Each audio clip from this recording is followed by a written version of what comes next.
हर हर महादेव दोस्तों, आज हम सुनेंगे सावन मास का दूसरा सोमवार।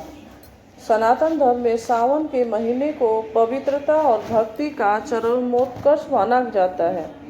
यह पूरा महीना भगवान शिव और माता पार्वती की आराधना के लिए समर्पित है। सावन का प्रत्येक सोमवार अपने आप में विशेष आध्यात्मिक ऊर्जा समेटे होता है। सावन का दूसरा सोमवार विशेष रूप से जीवन में स्थिरता, संतान और सुख, आर्थिक समृद्धि प्राप्त करने के लिए मनाया जाता है। पौराणिक मान्यताओं के अनुसार जो भक्त सावन के दूसरे सोमवार को पूरी श्रद्धा से व्रत रखते हैं और महादेव की कथा का श्रवण करते हैं, उनके जीवन की दिशा और दशा दोनों बदल जाती है। आइए महादेव के चरणों में ध्यान लगाते हुए इस पावन दिन की महिमा, पूजा विधि और अमर व्रत की कथा को विस्तार से जानते हैं। शास्त्रों के अनुसार सावन के दूसरे सोमवार को शिव जी के विशेष स्वरूपों की पूजा की जाती है। यह दिन कुंडली में चंद्रमा की स्थिति को मजबूत करने के लिए अचूक माना गया है। मानसिक शांति, चंद्र दोष से मुक्ति मिलती है और मानसिक तनाव दूर होता है।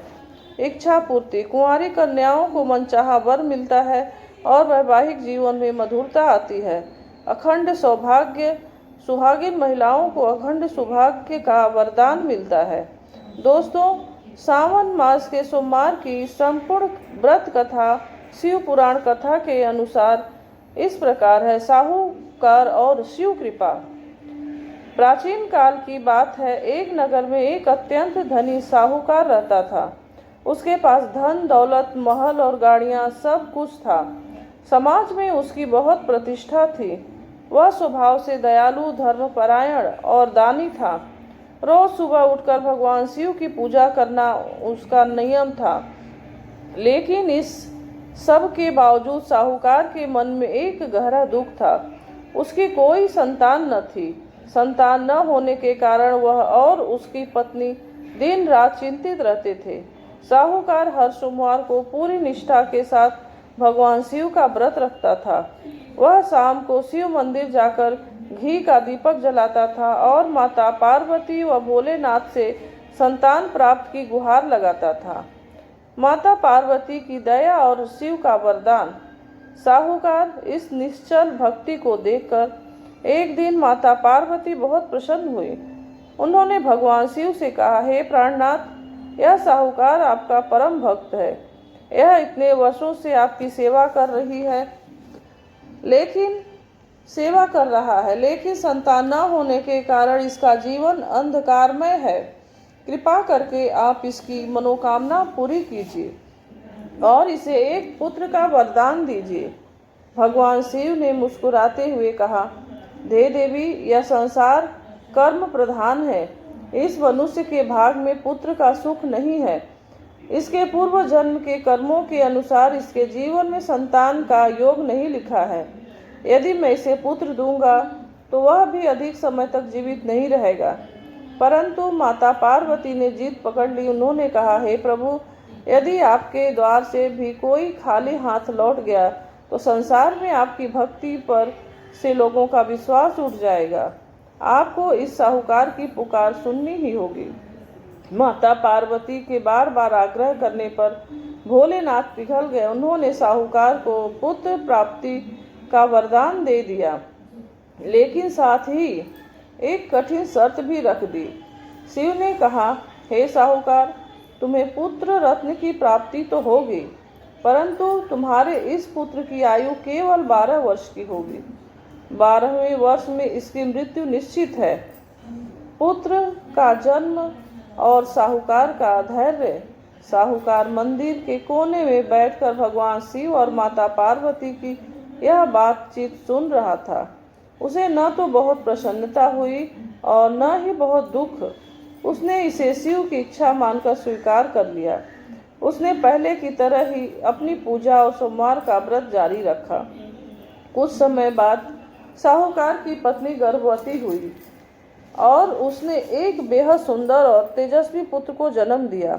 घर में खुशियां मनाई गई, दान पुण्य किया गया, लेकिन साहूकार के मन में हमेशा एक बात खटकती थी कि उसके बेटे की आयु केवल 12 वर्ष है। उसने यह बात अपनी पत्नी को भी नहीं बताई। ताकि वह दुखी न हो। दिन बीतते गए और बालक बड़ा होने लगा। जब वह 11 वर्ष का हुआ तो उसकी शिक्षा दीक्षा की चिंता होने लगी। साहूकार ने अपने साले बालक के मामा को बुलाया और कहा, तुम इस बालक को काशी वाराणसी ले जाओ और वहाँ इसे उच्च शिक्षा दिलाओ। रास्ते में जहाँ भी रुको वहाँ यज्ञ और ब्राह्मण भोज का आयोजन करते जाना। साहूकार ने मामा को बहुत सारा धन देकर विदा किया। काशी की यात्रा और विवाह का प्रसंग मामा और भांजा काशी की यात्रा पर निकल पड़े। रास्ते में वे जहाँ भी विश्राम करते वहाँ भगवान शिव की पूजा करते और ब्राह्मणों को दान दक्षिणा देते चलते हुए एक बड़े नगर में पहुँचे। उस दिन उस नगर के एक बड़े राजा की बेटी का विवाह था। जिसे राजकुमारी का विवाह होने जा रहा था वह लड़का एक आंख से काना था। लड़के के पिता को डर था कि यदि राजा को इस बात का पता चल गया तो विवाह टूट जाएगा और उनका अपमान होगा। जब लड़के के पिता की नज़र साहूकार के सुंदर और तेजस्वी बेटे पर पड़ी तो उसके मन में एक लालच आ गया। उसने बालक के मामा से कहा, बेटा, मेरा बेटा काना है, क्या आप अपने भांजे को कुछ समय के लिए दूल्हा बना सकते हैं? विवाह संपन्न होने के बाद मैं आपकी झोली धन से भर दूंगा, मेरी लाज बच जाएगी। मामा ने बहुत सोचने के बाद राजा की बात मान ली। साहूकार के बेटे को दूल्हे के वस्त्र पहनाए गए और उसका विवाह राजकुमारी से संपन्न हो गया। लेकिन वह बालक अत्यंत सत्यवादी और संस्कारी था। विदाई के समय उसने राजकुमारी के दुपट्टे के कोने पर चंदन से लिख दिया, तुम्हारा विवाह तो मेरे साथ हुआ है, लेकिन जिस राजकुमार के साथ तुम्हें भेजा जा रहा है वह एक आंख से काना है। मैं काशी शिक्षा ग्रहण करने जा रहा हूँ।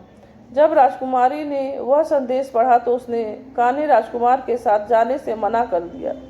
उसने राजा से कहा कि मेरा असली पति काशी पढ़ने गया है।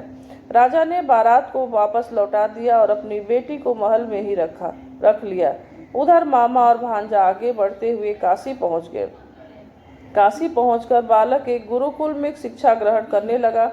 मामा रोज यज्ञ और शिव पूजा करते थे। देखते ही देखते वह समय आ गया जिसका डर साहूकार को था। बालक उसने जीवन के 12वें वर्ष में प्रवेश कर चुका था। एक दिन बालक की तबीयत बहुत खराब हो गई। उसने अपने मामा से कहा, मामा जी, मेरा सिर बहुत भारी हो रहा है और मुझे बहुत तेज दर्द है, मैं अंदर जाकर सोना चाहता हूँ। मामा ने उसे कमरे में भेज दिया। कुछ ही समय में बालक के प्राण पखेरु उड़ गए। वह मृत अवस्था में बिस्तर पर पड़ा रहा। जब मामा कमरे में आए और उन्होंने देखा कि भांजा मर चुका है तो उनके पैरों तले जमीन खिसक गई। वह जोर जोर से रोने लगे, लेकिन फिर भी उन्हें याद आया कि यदि वे अभी विलाप करेंगे तो लोग इकट्ठे हो जाएंगे और शिव जी का यज्ञ अधूरा रह जाएगा। उन्होंने अब उससे अपने आंसू पोंछे और चुपचाप शिव जी के नाम का जप करने लगा। ठीक उसी समय भगवान शिव और माता पार्वती आकाश मार्ग से वहां से गुजर रहे थे। माता पार्वती ने किसी के रोने की दुखद आवाज़ सुनी। उन्होंने शिव जी से कहा, हे नाथ, संसार में कोई बहुत बड़े दुख में है, चलिए चलकर उसके कष्ट को दूर करते हैं। जब भगवान शिव और माता पार्वती उस स्थान पर पहुँचे तो माता पार्वती ने मृत बालक को देखा। वह चौंक गई। यह वही साहूकार का बेटा था जिसे शिव जी ने 12 वर्ष की आयु का वरदान दिया था। माता पार्वती का हृदय द्रवित हो गया। उन्होंने शिव जी से गुहार लगाई, हे महादेव, इस बालक की माता ने 12 वर्ष तक तड़प कर इसे पाया था। यदि यह मर गया तो इसके माता पिता तड़प तड़प कर अपने प्राण त्याग देंगे। कृपा करके इसे जीवन दान दीजिए। शिव जी ने कहा, हे देवी, इसकी आयु इतनी ही थी। प्रकृति के नियम को नहीं बदला जा सकता है। लेकिन माता पार्वती ने कहा, आप कालों के काल महाकाल है, आपके लिए कुछ भी असंभव नहीं है। इस बच्चे को जीवित कीजिए प्रभु। माता पार्वती के बार बार अनुनय विनय करने पर भगवान शिव ने उस मृत बालक पर अमृत की वर्षा की और कहा, आयुष्मान भव। देखते ही देखते वह बालक अंगड़ाई लेते हुए उठ बैठा, जैसे वह किसी गहरी नींद से जागा हो। मामा की खुशी का ठिकाना न रहा। उन्होंने भगवान शिव और माता पार्वती के चरणों में साष्टांग प्रणाम किया। शिक्षा पूरी करने के बाद मामा और भांजा वापस अपने नगर की ओर लौटे। रास्ते में वे उसी राजा के नगर से गुजरे जहां बालक का विवाह हुआ था। राजा ने बालक को तुरंत पहचान लिया। राजा ने बहुत धूमधाम से अपनी पुत्री को विदा किया और दामाद को बहुत सारा धन, रथ, हाथी और दास दासी उपहार में भेज दिए। उधर साहूकार और उसकी पत्नी अपने घर की छत पर बैठे थे। उन्होंने प्रतिज्ञा की थी कि यदि उसका बेटा सुरक्षित वापस नहीं आएगा तो वे छत से कूदकर अपने प्राण दे देंगे। तभी उन्हें दूर से रथ और बारात आती हुई दिखाई दी। मामा ने आगे बढ़कर साहूकार को खुशखबरी दी कि आपका बेटा न केवल जीवित है बल्कि विवाह करके अपनी वधू के साथ लौट रहा है। साहूकार और उसकी पत्नी की आंखों से खुशी के आंसू बहने लगे। उन्होंने अपने बेटे और बहू का स्वागत किया। साहूकार ने समझ लिया कि यह सब भगवान शिव के सोमवार व्रत का प्रताप है।